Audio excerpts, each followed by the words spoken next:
UP की जो 2 Lok Sabha seat हैं उन पे उपचुनाव से जुड़ी बड़ी खबर यह है कि रामपुर और आजमगढ़ उपचुनाव को लेकर आज का दिन बेहद अहम है। बिल्कुल स्नेहा, क्योंकि आज नामांकन के आखिरी दिन दोनों सीटों पर यहां पर भाजपा के प्रत्याशी नामांकन दाखिल करने वाले हैं। तो वहीं समाजवादी पार्टी की बात करें तो अभी तक उम्मीदवार मैदान में नहीं उतारा गया। अभी तक समाजवादी पार्टी ने प्रत्याशियों के नाम का ऐलान नहीं किया। बिल्कुल, और आपको बताएं कि आज कहा जा रहा है कि सपा की तरफ से आखिरी दिन नामांकन के और लास्ट मोमेंट तक सस्पेंस बना करके रखा गया है। दोनों ही सीटों पर इतनी चर्चा है लेकिन नाम सामने नहीं है। अब सस्पेंस से पर्दा उठने ही वाला है, क्योंकि रामपुर में बताया जा रहा है कि 11 बजे आजम खां एक मीटिंग लेंगे और उसी मीटिंग में औपचारिक ऐलान कर देंगे कि कौन होगा कैंडिडेट रामपुर से। और आजमगढ़ से भी ये बड़ा सवाल बना हुआ है। आज आखिरी दिन, आखिरी लम्हे तक सपा ने पत्ते नहीं। बिल्कुल, और स्नेहा देखिए, बड़ा अपडेट ये भी है कि दोनों सीटों पर आज नामांकन करेंगे भाजपा के प्रत्याशी। सपा ने अभी तक नाम का ऐलान नहीं किया है, असमंजस की स्थिति दिखाई दे रही है, लेकिन 2 नामांकन फॉर्म लिया गया है, इस बात की पुख्ता जानकारी है। और वहीं अगर बात करें रामपुर लोकसभा सीट के उपचुनाव की, तो अपडेट ये है कि यहां काफी हलचल रहने वाली है। आज रामपुर से भाजपा के घनश्याम सिंह लोधी पर्चा भरने वाले हैं। सुबह 11:30 बजे वो कलेक्ट्रेट पहुंचेंगे, जहां पर नामांकन पर्चा दाखिल करेंगे। बिल्कुल, और इनके साथ मौजूद रहेंगे भाजपा नेता मुख्तार अब्बास नकवी। सुबह 11 बजे प्रत्याशी के नाम का ऐलान करेंगे आजम खां। जी हां, दूसरे खेमे की आप बात करते तो 11 बजे ऐलान होगा, जबकि दूसरी तरफ नामांकन हो रहा है। ऐलान को लेकर के जानकारी यह है कि तंजीम फातिमा हो सकती हैं। 2 नामांकन पत्र खरीदे तो गए हैं, लेकिन नाम पर मुहर लगनी अभी भी बाकी है।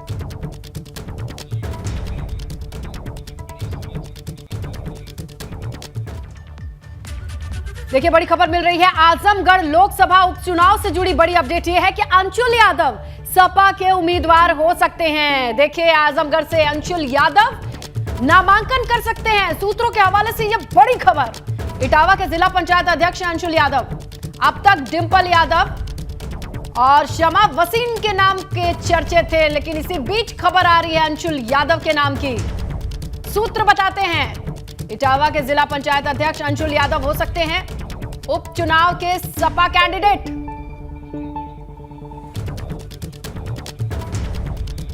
चलिए सीधा रुक करते हैं हमारे सहयोगी अनुभव का और उनसे जानकारी लेते हैं। अनुभव, आज अगर जिस तरीके से सूत्रों से जानकारी मिल रही है आजमगढ़ के लिए अंशुल यादव का नाम, कितनी बड़ी खबर है ये और कितनी संभावना है इस नाम पर मुहर लगने की?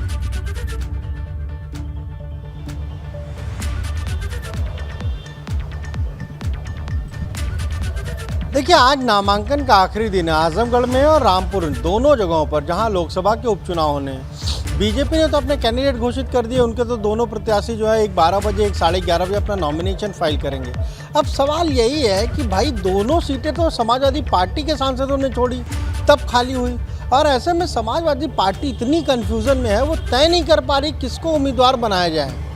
पहले 3 दिन पहले आप देखिए क्या वो सुशील आनंद का नाम आया, वो भी जिलाध्यक्ष ने घोषित किया। फिर उसके 1 से 2 घंटे के भीतर ही जिलाध्यक्ष ने भी कहा कि ये नाम फाइनल नहीं है।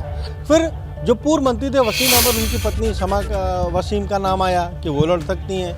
रमाकांत यादव का नाम यहाँ चर्चा में रहा कि रमाकांत यादव लड़ सकते हैं। उससे पहले उनको कहा भी गया, पर उन्होंने कहा कि भाई मैंने नामांकन पत्र तो खरीद लिया, पर अब मना किया जा रहा है।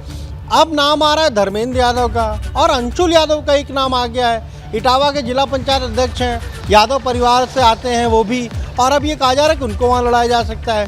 क्योंकि जब सुशील आनंद के नाम की घोषणा हुई उसके बाद आजमगढ़ के जो 10 विधायक हैं, 10 विधानसभा सीटें और 10 समाजवादी पार्टी के विधायक हैं, उन्होंने इंडिविजुअली मैसेज किया अखिलेश यादव को कि अगर हम इनको लड़ाएंगे तो हमारी पोजीशन 3रे नंबर पर चली जाएगी। और शायद ये सारी बातें फिर अखिलेश यादव ने भी देखी और लोगों से बात की होगी, तब ये तय हुआ कि ठीक है, हम बिल्कुल आखिरी दिन यानी आज के दिन जब नामांकन खत्म हो रहा है उस दिन तय करेंगे कि कौन लड़ेगा। अब आप सोचिए पार्टी कितनी कश्मकश में है, कितनी असमंजस में है कि अभी तक तय नहीं कर पाई कि कौन लड़ेगा। अंशुल यादव की जानकारी दीजिए, किस तरीके से कनेक्टेड है ये? सब तमाम सारे नामों की चर्चा हुई। डिंपल यादव लड़ेंगी, फिर इसके अलावा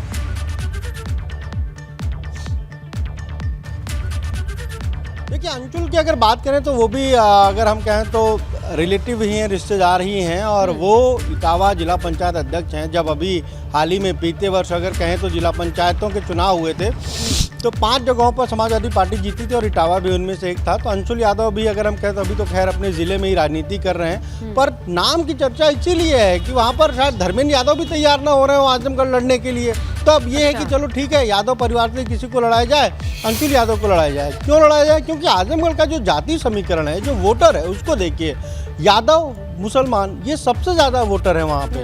तो ऐसे में अगर दिनेश लाल यादव बीजेपी ने उतार दिया है कंटेस्ट करने के लिए, आज नामांकन फाइल करेंगे, तो इसका फायदा बीजेपी को कहीं ना मिल जाए। इसीलिए अब रणनीति चेंज की है, स्ट्रेटजी को चेंज किया है। पहले सुशील आनंद को कह रहे थे, पर सुशील आनंद ने तो पर्चा भी खरीद लिया था, पर अब सुशील आनंद नहीं लड़ रहे हैं शायद वहाँ पर। और अब या तो अंशुल लड़ेंगे या धर्मेंद्र यादव लड़ेंगे। इन्हीं दो नामों में अगर हम कहें तो कोई ना कोई आज एक नामांकन करने पहुंचेगा और ये तब पता चलेगा जब वो नामांकन करने पहुंच जाएगा। ये स्थिति है जब चुनाव अगर हम कहें लड़ रहे हैं आप, अनुभव, लोकसभा के एक चीज उपचुनाव समझनी कुछ है सीटें कि खाली क्या हैं। ये ऐसी दुविधा वाली स्थिति हो रखी है पार्टी के भीतर या जानबूझ के पत्ते नहीं खोलना चाहते हैं, जैसा कई बार मंच पर कहते हैं अखिलेश कि नहीं बताऊंगा अपनी रणनीति।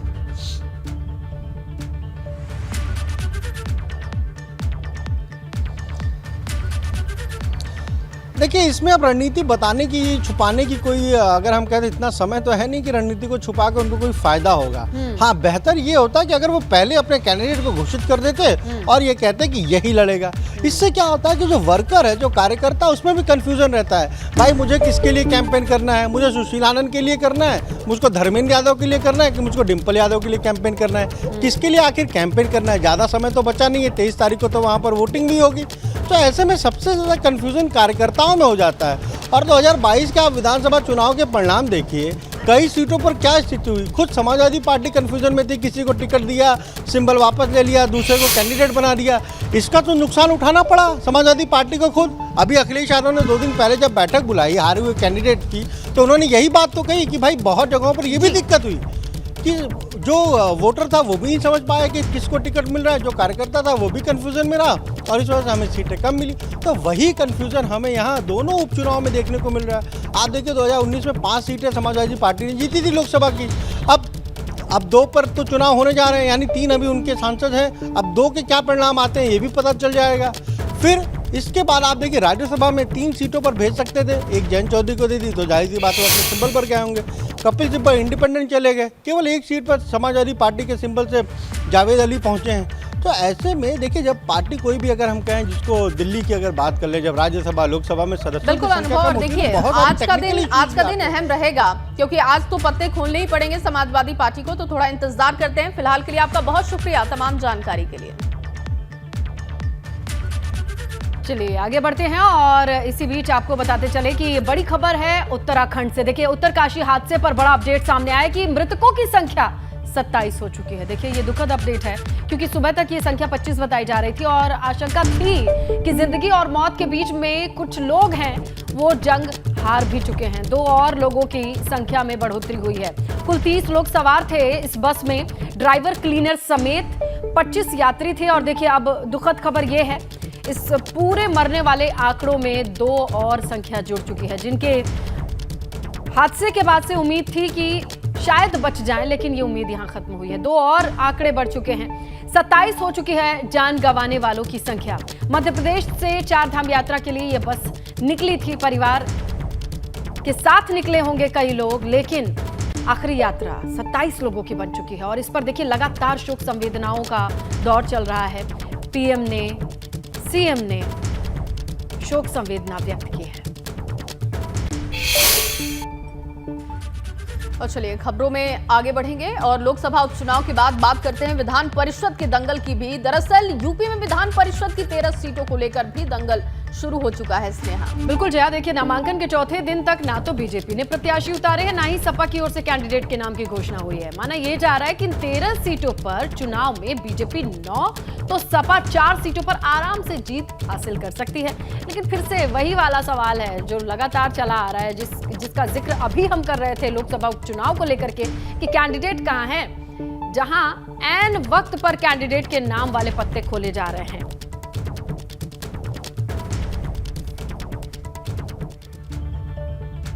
आगे बढ़ते हैं। राष्ट्रपति रामनाथ कोविंद का यूपी दौरे का आज आखिरी दिन है। आज वो यूपी विधानमंडल के संयुक्त सत्र को संबोधित करेंगे और इस दौरान दोनों सदनों के सदस्य मौजूद रहेंगे। और इसके साथ ही यूपी विधानमंडल के विशेष सत्र का आयोजन आजादी के अमृत महोत्सव के तहत किया जा रहा है। यह रिपोर्ट देखिए।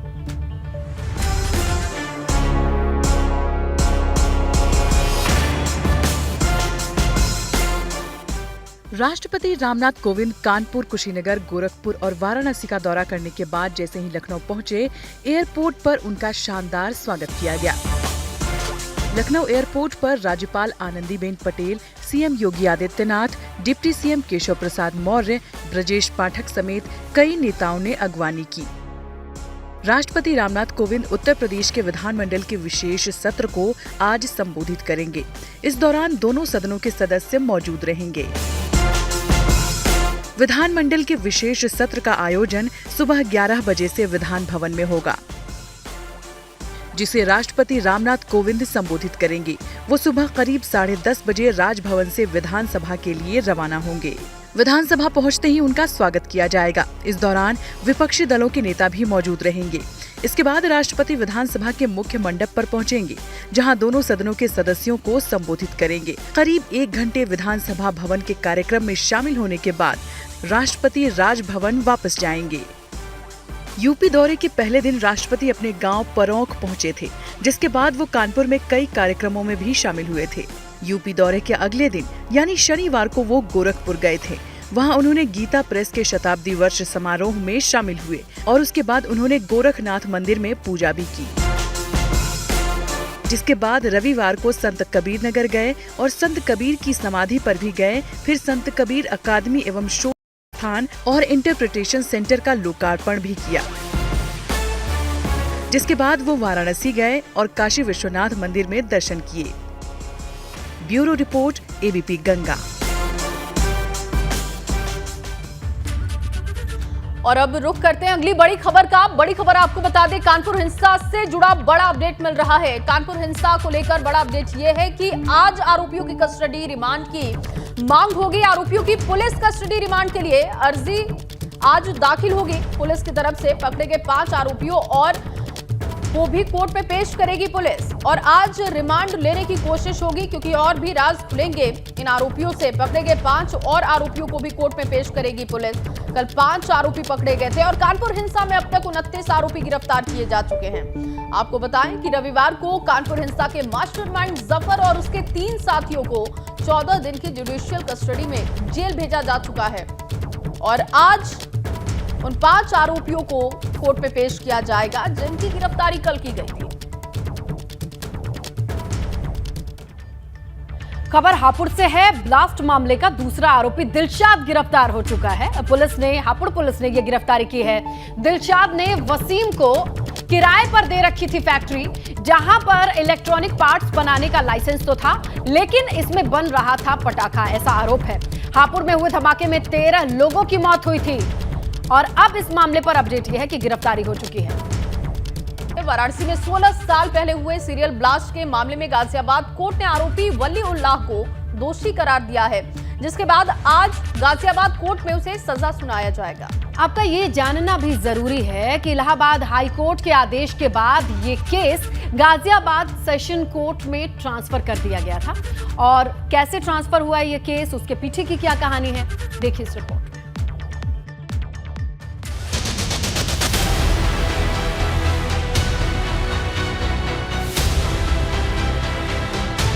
वाराणसी सीरियल ब्लास्ट केस में गाजियाबाद की जिला एवं सत्र अदालत ने वली-उल्लाह को दोषी ठहराया है। सीरियल ब्लास्ट केस के 2 मामलों में जिला जज ने आतंकी वली-उल्लाह को दोषी माना, जबकि एक मामले में उसे बरी कर दिया गया। मोहम्मद जुबैर, जकारिया, मुस्तफीज और बशीर ये ट्रेस नहीं हो सके थे और Mohammad Zubair LOC line of control Jammu Kashmir में पुलिस एनकाउंटर में मारा गया था। ये टांडा बड़ौत का रहने वाला था। 16 साल पहले वाराणसी सिलसिलेवार बम धमाकों से दहल गई थी। इन धमाकों ने धर्मनगरी काशी को ही नहीं हिला दिया था, बल्कि इसकी गूंज पूरे देश में सुनी गई थी। वाराणसी में 7 मार्च 2006 को सीरियल बम धमाके हुए थे, ये धमाके संकट मोचन मंदिर और छावनी रेलवे स्टेशन पर हुए थे। इन धमाकों में 16 लोगों की मौत हुई थी और 76 लोग घायल हो गए थे, जिसके बाद यूपी पुलिस ने 5 अप्रैल 2006 को प्रयागराज के फूलपुर गांव के रहने वाले वलीउल्लाह को गिरफ्तार किया था। पुख्ता सबूतों के साथ पुलिस ने दावा किया कि संकट मोचन मंदिर और कैंट रेलवे स्टेशन वाराणसी पर धमाके की साजिश रचने में वलीउल्लाह का ही हाथ था। वाराणसी में हुए धमाके के बाद वलीउल्लाह की तरफ से कोई भी वकील केस लड़ने को तैयार नहीं हुआ। इसके बाद मामले को इलाहाबाद हाई कोर्ट के आदेश पर गाजियाबाद कोर्ट में ट्रांसफर कर दिया गया था। पुलिस की जांच में पता चला था कि इन धमाकों में 5 आतंकियों का हाथ है। इनमें से एक आतंकी मौलाना जुबैर को सुरक्षा बलों ने सीमा पर मार गिराया था। Bureau report, ABP Ganga.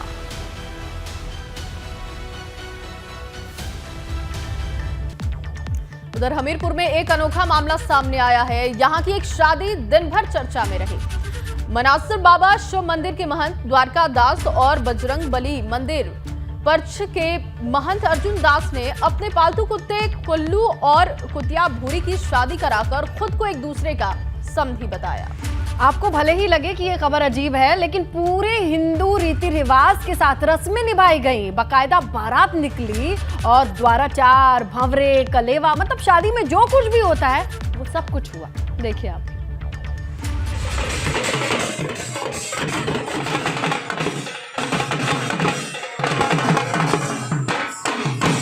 Band बाजे पर थिरकते बाराती, मंगल गीत गाती महिलाएं, दूल्हे को सजाते लोग, बारातियों के खान पान के लिए मिठाइयाँ। ये कोई आम शादी की तस्वीर नहीं, बल्कि यूपी के हमीरपुर में एक अनोखी शादी की गई है, जिसमें दूल्हा कल्लू है तो दुल्हन का नाम है भूरी। इन नामों के पीछे की सच्चाई ये है कि शादी कुत्ते और कुतिया की है, जिनका रिश्ता धार्मिक नगरी चित्रकूट में तय हुआ था।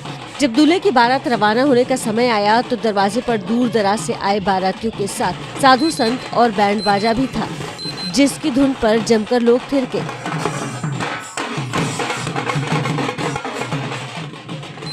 कल्लू और भूरी की शादी की खबर जिसे भी मिली वो दौड़ा चला आया। कुछ लोग तो अपने साथ 2 नाली बंदूक भी लाए, तो कुछ महोबा से भी इस अनोखी शादी में शामिल होने के लिए पहुंचे। शादी से पहले दुल्हन यानी भूरी के कपड़ों को सलीके से रखा गया, तो कल्लू भी किसी से कम नहीं था। वो भी एक शख्स के हाथों सज धज कर अपनी दुल्हन को लाने के लिए उतावला था। कि हम लोग चित्रकूट पहुंचे थे, हमारे पास एक कुकुर था। उसकी बातचीत चली कि बाबा जी अपने कुकुर की शादी हमारी कुतिया के साथ में कर लीजिए। हम लोग समझे कि चलो संत ये मजाक कर रहे होंगे, तो ये हुआ कि चलो कोई बात नहीं है भाई, हो जाएगी। शादी ले जाने के लिए गाड़ियां भी लाई गई थी। बारात में दोनों पक्षों की तरफ से करीब 500 लोग शामिल हुए, जो इस अनोखी शादी का साक्षी बने। दरअसल इस शादी के पीछे की कहानी किसी फिल्म से कम नहीं है। स्वामी द्वारका दास महाराज और महंत स्वामी अर्जुन दास महाराज दोस्त हैं। ऐसे में इस दोस्ती को रिश्तेदारी में बदलने के लिए दोनों ने पहल की और फिर शादी का मुहूर्त तय कर दिया, जो धूमधाम से संपन्न हुआ, जिसकी चर्चा दूर दूर तक है। Bureau report, ABP Ganga.